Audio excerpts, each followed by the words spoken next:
Simple lang akong tao, kontento na sa tahimik na buhay, tapat na puso, at mga munting kaligayahan.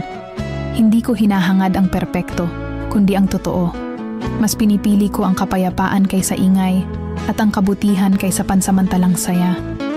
Sa simpleng pamumuhay, doon ko natagpuan ang tunay na halaga ng buhay.